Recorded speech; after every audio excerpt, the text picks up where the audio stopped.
Salut à tous, bienvenue chez Oishi-san. Aujourd'hui on va préparer une recette que tu me demandes depuis des mois. Tu t'en doutes, c'est les flower maki bien sûr. Allez c'est parti, on part sur une recette bien girly. Les flower maki c'est quoi? Tu la vois cette belle tache? Eh bah tu vas la voir toute la vidéo. Tout simplement des makis comme tu as l'habitude de faire, sauf qu'ils sont un peu plus gros, ils font à peu près 2 à 3 fois la taille, et surtout comme son nom l'indique, ils sont en forme de fleurs. Alimentaire mon cher Watson. C'est vraiment pas très compliqué à faire, faut juste comme d'habitude savoir le faire. Alors aujourd'hui pour cette recette, on va avoir besoin de riz vinaigré japonais, du jaune d'un œuf dur, de saucisses knaki, de feuilles d'algues nori. Comme d'habitude, mon riz vinaigré japonais est prêt, je t'ai pas attendu.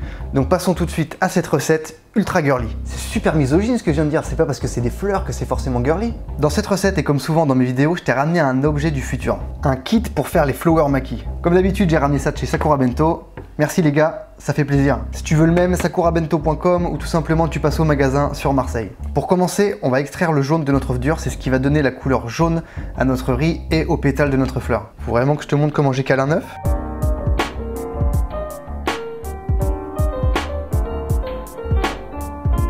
Maintenant que tu as ton jaune d'œuf, tu vas tout simplement prendre du riz, le mettre dans un récipient.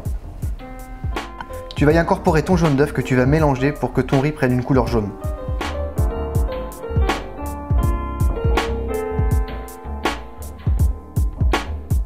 Tu vas ensuite prendre ce même riz et le mettre dans la machine jaune pour les flower maki. Donc c'est tout simplement deux parties, une creuse et une qui se referme pour former les rouleaux. Tu répartis bien le riz, tu remets le couvercle, tu appuies et normalement tu as 2 rouleaux jaunes. Et tu vas répéter l'opération pour avoir 5 rouleaux.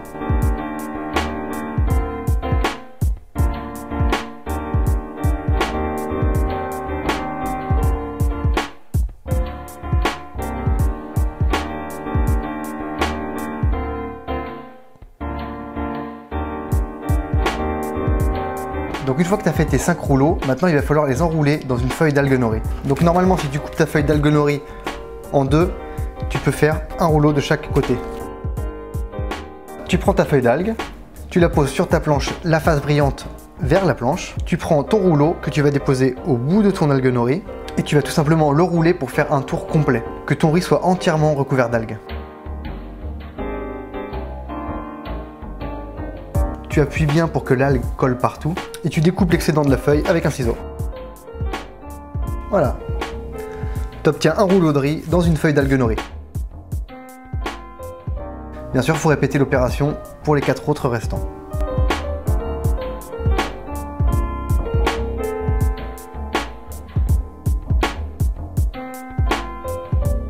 Ensuite, tu vas découper ta saucisse knaki pour qu'elle ait la même taille que tes rouleaux. C'est pas très compliqué, tu mets la saucisse à côté de ton rouleau et tu découpes.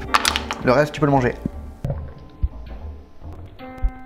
Petite pause dans la vidéo, je suis en train de faire mon montage et je me rends compte que tu dois te dire mais pourquoi le mec il me propose une recette avec une saucisse knaki alors qu'en général il nous propose des recettes avec du saumon, des produits plutôt bons. En fait tout simplement au Japon ils mangent pas mal de saucisses, surtout dans les plats typiques, dans les bento. Donc c'est tout à fait normal que je te propose une recette avec une saucisse knaki, ne t'inquiète pas, je vais pas en train de me foutre de ta gueule. Après si tu veux remplacer la saucisse knaki par du surimi, tu verras dans la vidéo, au début tu vois des petits morceaux de surimi, j'étais parti pour le faire et puis j'ai pas fait assez de riz, j'ai eu la flemme. Donc tu peux remplacer la saucisse knaki si ça te dérange vraiment par du surimi, tu peux même y mettre du concombre si ça te fait plaisir. C'est bon, c'est clair pour tout le monde? Allez on retourne à la vidéo. Tu vas ensuite prendre le reste de l'ustensile du turfu, c'est-à-dire un rouleau. Bon ça j'imagine que tu en as un chez toi, hein. Un rouleau à pâtisserie ça sera très bien. Mais ces petits ustensiles qui a en fait exactement la forme pour faire les flower maki. Tu vas prendre une feuille d'algue à la dimension. Les dimensions je te les mettrai dans la description si tu n'as pas ce genre d'ustensile. Toujours le côté brillant sur ta planche. Tu vas mettre ton ustensile dessus.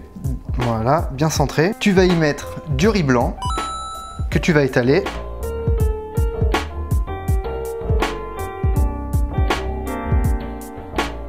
Donc n'en mets pas des tonnes non plus, hein. Faut que ça fasse l'épaisseur de ton moule blanc, c'est-à-dire un demi-centimètre. Tu répartis bien.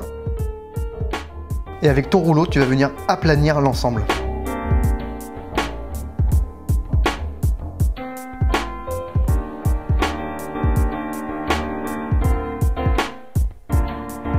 Tu retires le moule et tu vas venir disposer sur ton riz tes rouleaux d'algues au riz jaune et ta saucisse. Donc essaye de les mettre bien au milieu. Sois bien centré. Si jamais tu galères pour que ça tienne, je te conseille d'entourer le tout avec une petite feuille d'algue. Juste une fine bande, histoire que tout soit bien serré. Bon, moi je suis un déglingo, donc je vais le faire sans. Et après tu rabats les bords pour faire un maquis.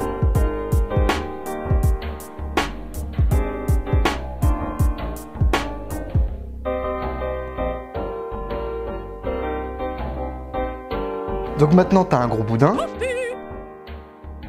Et le but va être de le découper en tranches pour faire des maquis. Donc tu prends un couteau bien aiguisé. Ce que je te conseille, c'est de surtout de ne pas trop appuyer, mais de découper, pas de forcer comme une brutasse. Donc là, c'est l'instant sueur froide.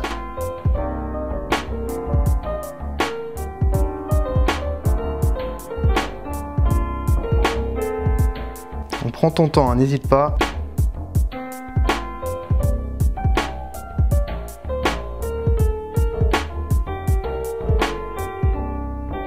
Pense à laver ta lame à chaque fois, car le riz colle et ça va te défoncer ton maquis.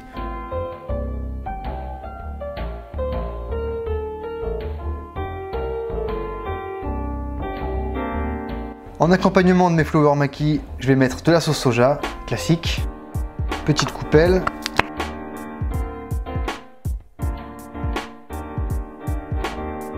Pour la déco, pour ce plat, pas besoin. Normalement, il se suffit à lui-même. Après, si tu veux rajouter des graines de sésame noires ou blanches, c'est comme tu veux. Les flower maki, c'est un plat que tu ne retrouveras à mon avis pas dans un restaurant au Japon. C'est plus un plat qui se fait à la maison et qui en général se trouve dans les bento des enfants. D'où le côté funny, girly avec la fleur. D'ailleurs, ça fera partie d'une vidéo qui sera un peu plus longue sur comment faire un bento. Je te montrerai tout ce qui va dans un bento et comment les faire.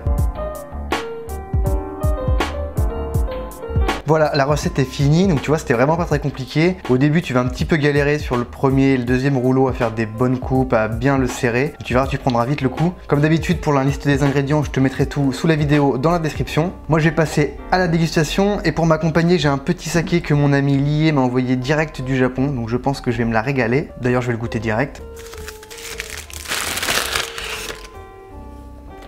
Un petit saké en provenance de la préfecture de Niigata, qui est une région réputée pour son riz et son saké.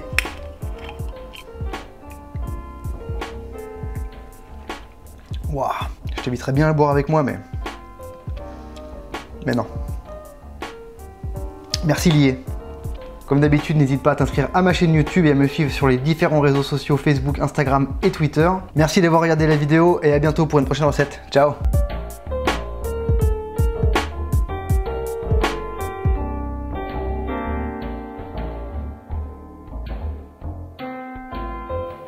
Itadakimasu.